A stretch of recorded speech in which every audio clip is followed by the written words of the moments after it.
officially to this webinar, AI for Product Owners.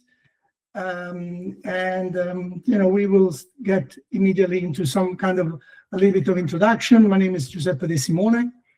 I'm an engineer turned leader and turned coach, and I'm currently a consultant and trainer and a fellow at Better Change.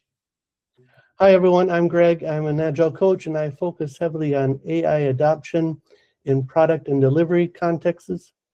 My angle today, how to use AI responsibly to remove the drag from the product owner role so that you can invest more time in decisions and alignment.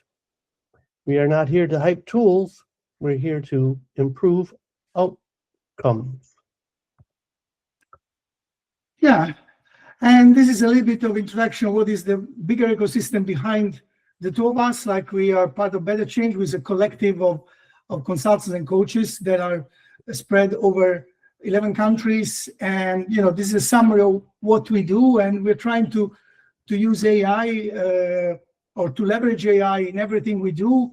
And of course, both in education, change management.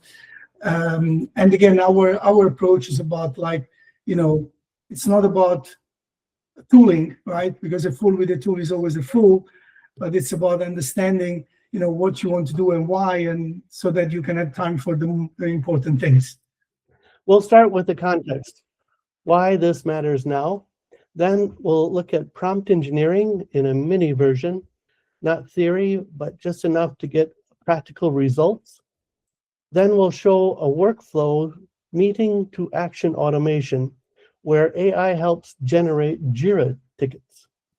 Then we'll close with PO skills that grow in value in the AI era.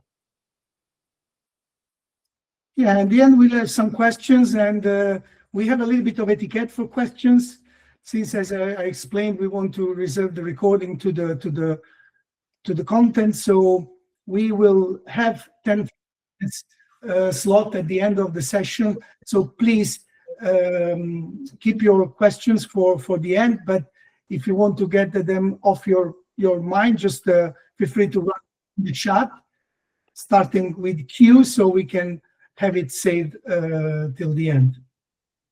Okay. So we want to start with a little bit of a little poll. So I'm going to launch a poll about, just to get a feeling about who is in the room, about how familiar are you with using AI in your work. You have 3 options. So I will now launch a poll in Meet. So you should have got some kind of button to answer. So please do that. I will keep it open for a few seconds, so just to get a sense of who is in the room. It seems that majority of the people in the room has some kind of confidence or knowledge about AI, and we say 50-50 knows the basic, and the other 50 is using it daily. So that's kind of the sample we have of all the people in the room. So thanks for those ones, and yeah, let's continue. So let's ground this in what's changing for product owners. What is AI? So artificial intelligence is a broad umbrella that encompasses a lot of different systems. And they are basically systems that mimic tasks associated with human intelligence, a broad definition. A subset of that is machine learning that learns patterns from data. Think about like your spam filter we were talking about earlier. That's machine learning that recognizes what is spam and what is not. A subset of that is deep learning, which uses neural networks to make predictions about what comes next, what's the next most probable word. And think here about autocorrect or translation services. Gen AI, generative AI, is what most of us are touching now. Creating text, images, code, or even presentations. For product owners, the relevant shift is this. AI can generate pausable output fast, but pausable doesn't mean correct. So the skill is not getting an answer, it's getting reliable results that you can use. Yeah, and so since we're talking about the background, and so this is AI for PO, so this is a short introduction by AI, and let's talk about the product owner, right? And I try just to take a few sentences from the Scrum Guide and try to highlight certain keywords that I feel are extremely important to understand, what is that the product owner should do, but also what is the product owner is supposed to be in terms of focus, in terms of skill, which we will, get back to towards the end of the webinar. So remember these keywords, and another important thing is that, the product owner may do the above work or may delegate the responsibility to others. So regardless, the product owner remains accountable. So the myth that the product owner has to do everything by themselves is just a myth. So they can delegate, and whether it's a human being, a team member, or an AI agent, the thing is not different. So this will be the core of this webinar about look at a few examples of things that you as a PO can delegate to someone else, to an AI agent, so that you can have more time to focus on what is really, really fundamental in your job. So let's get into the core here. All right, now we'll show you a light way to get better results out of AI without becoming a prompt nerd. This is just a mini course. For you, it's a larger topic itself, but I'm going to, let me talk to this one through. Most people prompt like this: summarize this meeting, boom. But the LLMs, the large language models like ChatGPT, make a lot of assumptions when the context is missing. That's where the garbage enters. So instead, we use a chained technique we call trail prompting that will lead us to better results. And I'm going to steal the screen share to demonstrate this. And I should be showing you now a ChatGPT. This is incognito mode. This is the free version that anyone can use. And I'm going to give it a first prompt, a little bit more than what I said before. I want to summarize meeting notes for an executive summary suitable for senior leadership. Say, as product owner, you need to inform the VP of product. So you want it clear, concise, and focused on risks and the decisions and next steps. And now I'm going to insert the meeting notes. They don't look very clean, but let's see what happens. And now we're getting an executive summary. And it's about a casino robbery plan. Danny and Rusty are pursuing a high-risk plan to rob 3 Las Vegas most secure casinos. Does this ring a bell for anyone out there? Maybe write in the chat if you know what this is about. At any rate, they're meeting with their stakeholder, Ruben Tishkov, who's going to sponsor this. And they're trying to get his okay, but he's warning them that it's going to be very difficult. And the casinos are owned by Terry Benedict, and he's not a nice guy. But we have this summary. Looks pretty good. But let's see if we can't improve upon it. And what I'm going to do is ask it to look at the notes again and identify potential errors. Suzanne, you're correct. Yes, Ocean's 11, that's right. We want it to self-correct and look for potential errors or misleading information with regards to irrelevance, some things that aren't applicable to the context. What about the length? We know senior leadership doesn't have a lot of time, so it's got to be short and to the point. Specificity, it's a hard word for a native to speak. Is it vague? Is it too broad? Or is it lacking any detail? Is it using the right language appropriate for speaking to senior leadership? Is anything outdated? Or even more important, hallucinations, which we know are very common to LLMs, or biased. Check yourself if you're using anything made up and not true. And then what type of voice are we using? And are we always being consistent? So I'm going to ask it to self-evaluate its response and make another version that's more correct.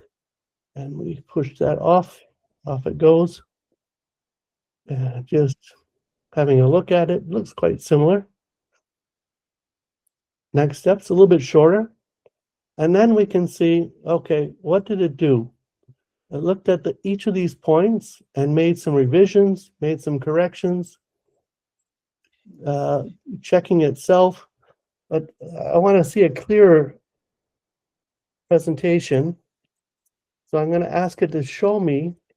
And again, key to this is the output structure. Give me a structure and show me next to each other what the difference is.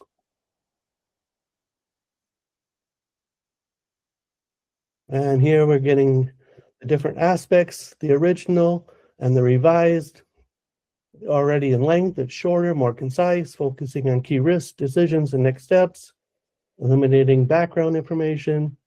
It's more focused, removing historical flashbacks. In their meeting, they talked about previous cases, which probably aren't relevant to this. Cleared, focused decision points, avoiding additional background. So in doing this, in this self-autocorrect or self-evaluation, we've already got a better result from the first simple prompt. So the point here is it's about giving clear instructions to the LMM in order to get reliable results that you can actually use. Okay. I hope that's helpful. And if we go back to the presentation, here I've included the prompts that I just used so that you can reuse them. We're going to be sending this out in the follow-up information. So to keep that number 2 handy, to check for those 8 gaps that you want to always check to get better results. Now, the other point that we wanted to make is about the key components of a prompt. And here you're giving the prompt structure. Good prompts have good structure. For example, you define who the AI should be, persona, what the goal is, objective, what steps to follow, the actions, and what inputs to use in order to generate that response. If we took a PO example, you would say the persona as product owner or as business analyst, the objective, turn notes into backlog items, for example. The output format should be return in JIRA-ready format so that I can put it right into JIRA. And a condition we might set is make no assumptions and flag any missing information. These are constraints or conditions that we're placing on that. Let's look at another example in the next slide. Here's a very detailed prompt. This is all that text underneath is a prompt where we're talking about the persona, the objective, the voice and the action, any reference material that might use, how do we want the output to look like, what structure should it have, where are we going to use it, in which channel, are we going to use the social media or something like that, and then any constraints or conditions. And if you remember anything, any one thing from this talk is that prompt quality is not creativity, it's the constraints that make it reliable. This template focuses on clarity. It talks about the audience, the tone, the length, and the boundaries. It's how you avoid those classic failures we just talked about, where it's too long, too vague, hallucinations are in it, or it's using the wrong tone. So if you will, this is kind of like backlog grooming applied to AI, if you will. So if we again, for reference material, we put this in a table form where you see each of those components, brief description, and then some examples. And that's the first page, and then the second page. This is the last part, what we haven't talked about much, is what most people ignore, and then they blame the tool. Voice and output structure matter, and conditions prevent nonsense. So let's go on. I hope that that's clear to you. And again, we're going to send this out to you as follow-up information so that you can apply these components in your prompting. That was prompting 101 in mini format. Now let's go from meetings to actions in an automation. We'll show you, okay, we're jumping ahead, thank you. This is the workflow at a very high level. On the left, we have a trigger, and the trigger is a new document is uploaded. And then in the middle, we use AI to extract the issues and action items using a prompt, and it sends it to ChatGPT. Then, once we get the result, we generate the issues, whether they're epics, stories, tasks, or bugs. And at this point, I'm going to take over the screen to demonstrate this. I would like to share my messy Jira with you. It's actually a sample Scrum project. And the main thing to see is that the last ticket in the backlog is SP53, which is a test task bug 2. Not a very good description. And now I'd like to present something else, keeping along with the theme. Some of you will remember this. Gentlemen, the 3000 block of Las Vegas Boulevard, otherwise known as the Bellagio, the Mirage, and the MGM Grand. Together, they're 3 of the most profitable casinos in Las Vegas. Let me see. This is the vault at the Bellagio. It's located below the Strip, beneath 200 feet of solid earth. It safeguards every dime that passes through each of the 3 casinos above it. And we're going to rob it. Smash and grab job, huh? Slightly more complicated than that. Oh, yeah. This is courtesy of Frank Catton, new blackjack dealer at the Bellagio. Okay, bad news first. This place houses a security system that rivals most nuclear missile silos. First, we have to get within the casino cages, which anybody will tell you takes more than a smile. Next, through these doors, each of which requires a different 6-digit code changed every 12 hours. Past those lies the elevator. This is where it gets tricky. The elevator won't move without authorized fingerprint identification, Which we can't fake. and vocal confirmation from both the security system within the Bellagio and the vault below. Which we won't get. Furthermore, the elevator shaft is rigged with motion detectors. Meaning if we were to manually override the lift, the shaft's exit would lock down automatically, and we'd be trapped. Now, once we get down the shaft, though, then it's a piece of cake. Just 2 more guards with Uzis and the most elaborate vault door ever conceived by man. Any questions? 我们为什么不从地下挖个洞钻过去呢？ No, tunneling is out. There's sensors monitoring the ground 100 yards in every direction. If a groundhog were to nest there, they'd know about it. Anyone else? You said something about good news? Yeah. The Nevada Gaming Commission stipulates that a casino must hold in reserve enough cash to cover every chip it play on its floor. That means, on a weekday, by law, it has to carry anywhere between $60 and $70 million in cash and coin. On the weekend, between 80 and 90 million. On a fight night, like the one 2 weeks from tonight, the night that we're going to rob it, 150 million without breaking a sweat. Now, there are 11 of us, each with an equal share. You do the math. Exactly. I have a question. Mm-hmm. Say we get into the cage and through the security doors there and down the elevator we can't move and past the guards with the guns and into the vault we can't open. Without being seen by the cameras. Oh, yeah, sorry, I forgot to mention that. Yeah, well, say we do all that. We're just supposed to walk out of there with $150 million in cash on us without getting stopped?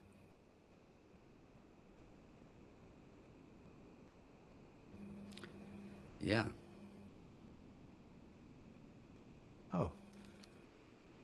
Okay.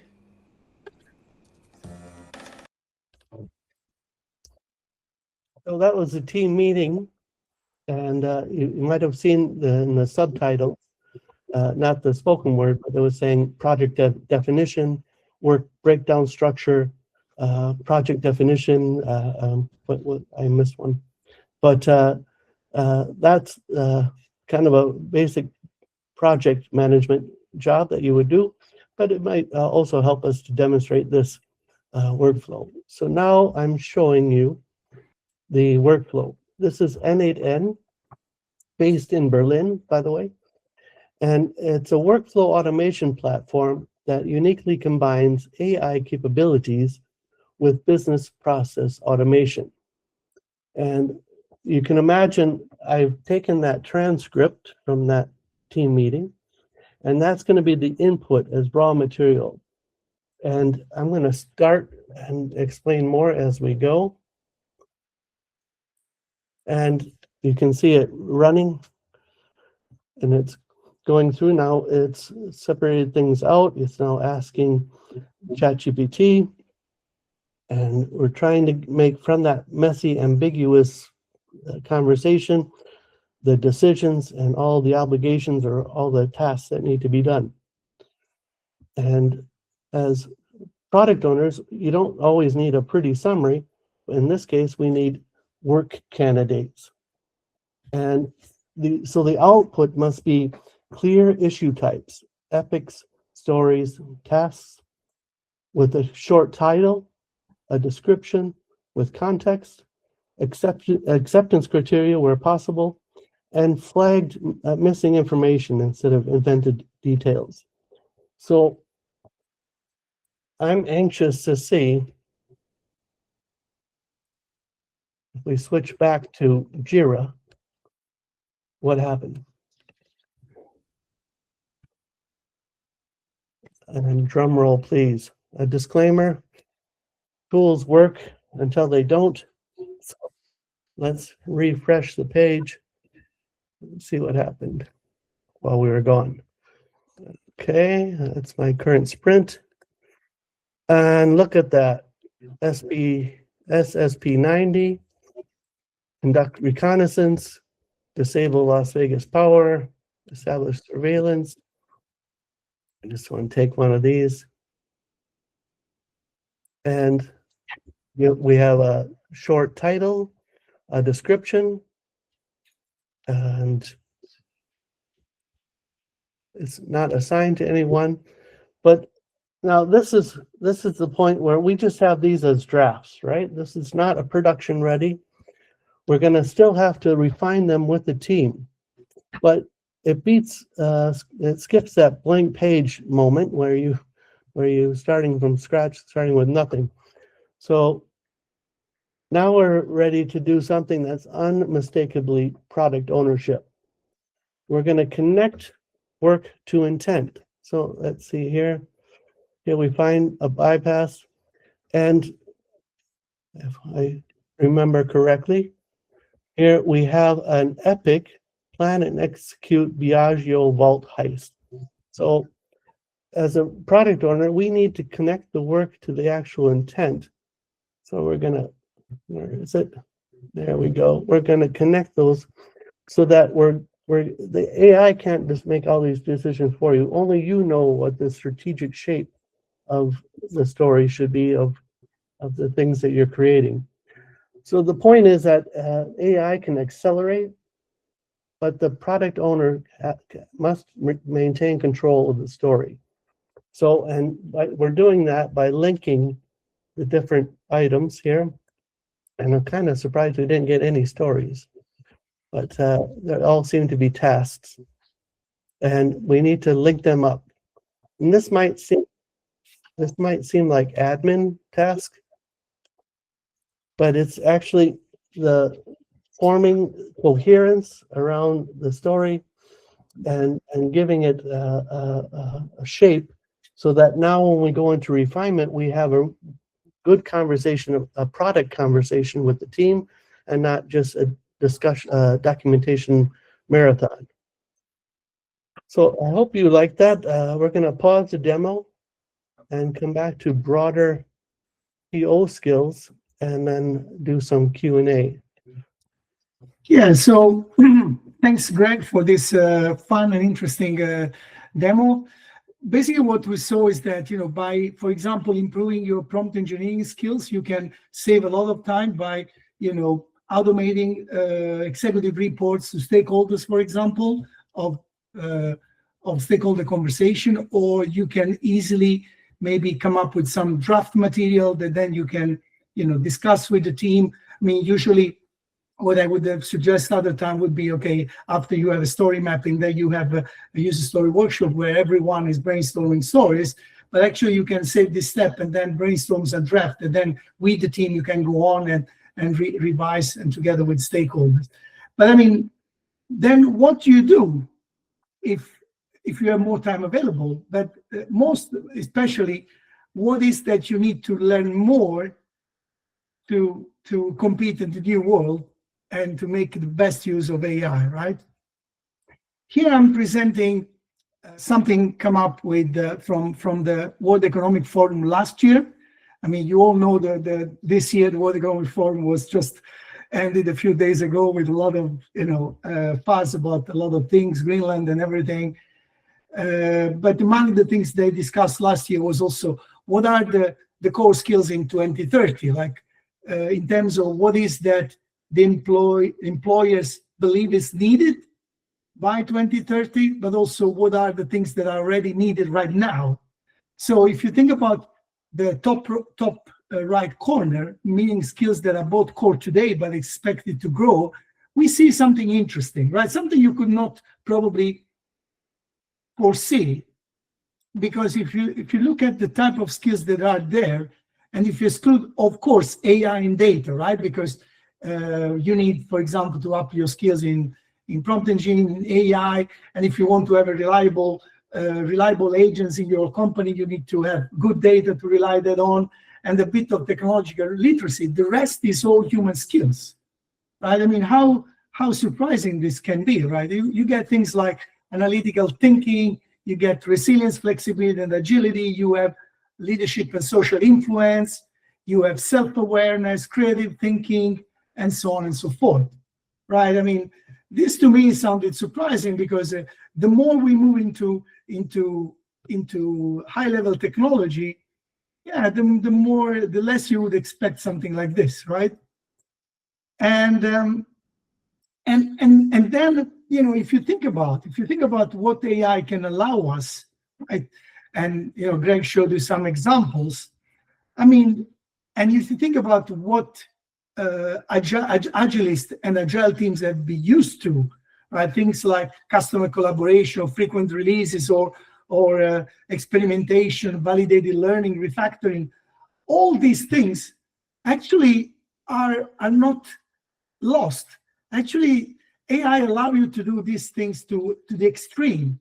So you should be able to push this to the extreme, right? And learn those skills and those attitudes with hormones, so to speak, right? Boost them with hormones, because now we can collaborate with customer instantly by maybe creating prototypes in terms of minutes without even involving your teams, right? So that you can get a fastest, and more often validation of your hypothesis about what the product needs to, how the product needs to grow, and on top of that, there are a lot of other skills that I've seen useful for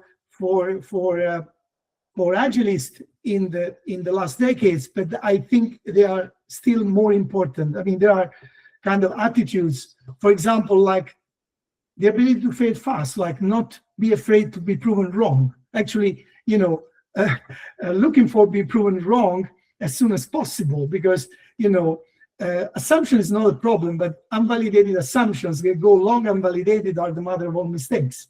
Or, humility, or what I call aware ignorance, right?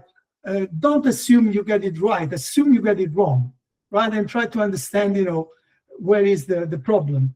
And then, collaborative decision making, right? I mean, now that we need to take a decision faster and more often, it's very important to overcome one of the biggest problem of collaborative decision making, which is normally the fact that they are usually slow and create drama. So learn how to do that better. Have more collaboration.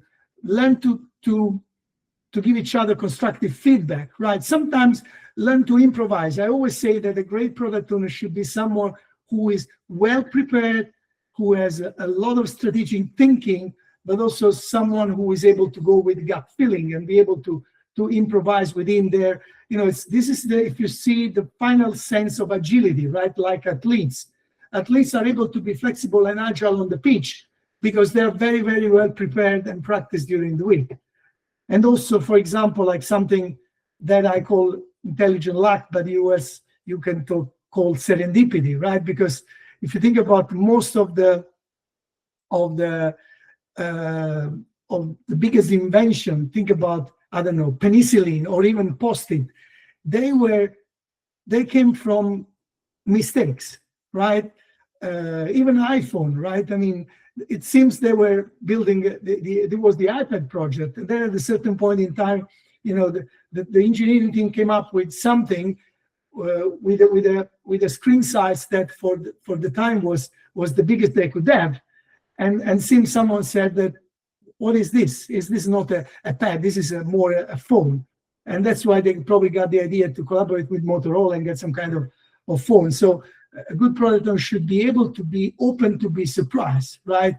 And then social awareness, right? Social perceptiveness, right? Because, while it's true that with good prompt engineering skills, you can summarize, right, what happens in the meeting and do a quick etc. report. Since the ability to understand what actually happened in the meeting beyond words, and who was really, pro, who was really cons, and who was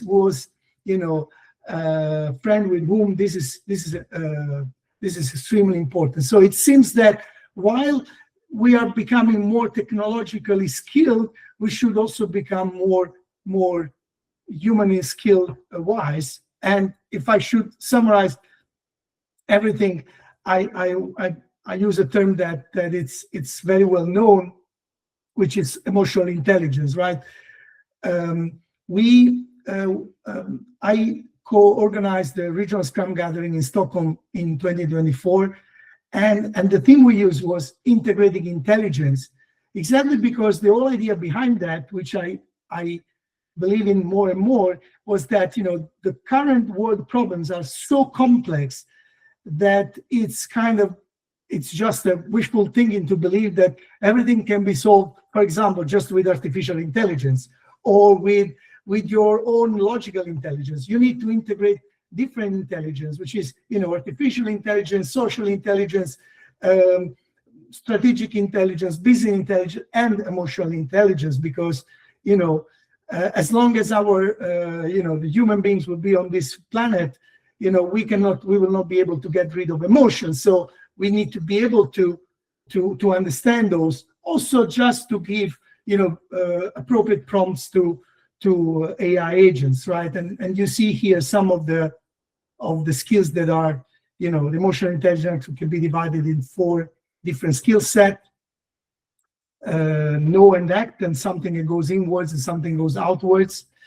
And think about the ability to understand what's going on in your brain and your gut and your heart while you are, for example, interacting with your stakeholders, interacting with your user. What emotion they transfer you, what words, what red flags trigger your reaction, especially when you're dealing, for example, with a very, very critical business stakeholder, for example, right? You don't really like, right? How can you actually, get an understanding of what emotions are going inside your brain and heart, and how you can manage that. And the same goes to reading the rooms and be able to handle this. And, you know, I found in this book like a quote that I think really summarized also what is the message of this webinar, right? This is a book from Charles Duhigg called The Power of Habit. And it says that, you know, really the key to winning in the era of AI is not to try to compete with machine, right? Competing with machines meaning like we want to become more and more expert in what we are expert already. We want to become faster and faster in what we are fast already. This is not going to pay off, right? Because there will always be an AI agent which will be better at doing what you are doing very well. So the real strategy is instead to become more human, right? To broaden our skills instead and be a better listener, better collaborators, and to support our other humans to, as they work to identify and pursue their own intentions and ambitions. Because in the end, building a successful product, it's, you know, it's not in the end, it's not really an engineering problem. It's mostly, at least in my experience, and probably you can confirm or deny that, it is a social problem. Because the hardest things is really to keep getting a shared understanding about what we're building and why in all the actors that are around the product, both the team and stakeholders. And of course, AI can help you doing that, but you cannot replace you in that, which is a good news, I think. Okay, thank you, Giuseppe. Now we'd like to hear from you. What did you learn? Drop one word in the chat. Yeah, if you would. What are you taking away from today's session? Could be curiosity, it could be skeptical, it could be inspired. All answers are welcome. And again, they're not, no answer is wrong. So drop them in the chat if you would.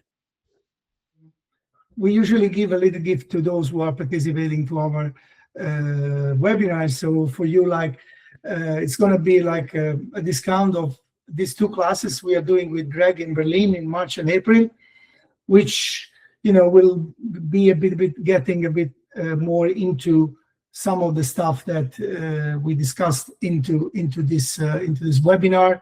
So at the moment, you know, these classes are planned in Berlin, but however, like if anyone is interested in knowing more and cannot come to Berlin, just get in touch, and we will see what we can do. So this is going to be like a special version of CSPO and CSM classes that are enhanced with all this AI stuff, like as we showed you as an example. Yeah, so to you, Greg, what's the message we want to leave? Here's the real question. Not which tool should I learn, but what work are you doing today that is low value, repetitive, and draining your time that AI could do for you? And even more, even bigger, what will you do with the time that you get back? You don't need to answer. This is just for you to think about and call for action and call to action. And with this, like, we are done with the content, so we will open the Q&A.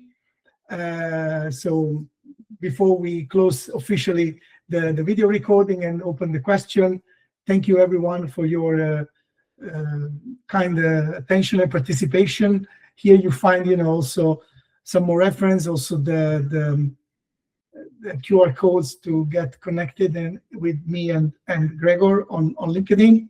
So now I'm closing the recording, and then so that we can leave the space to the questions. Thank you again.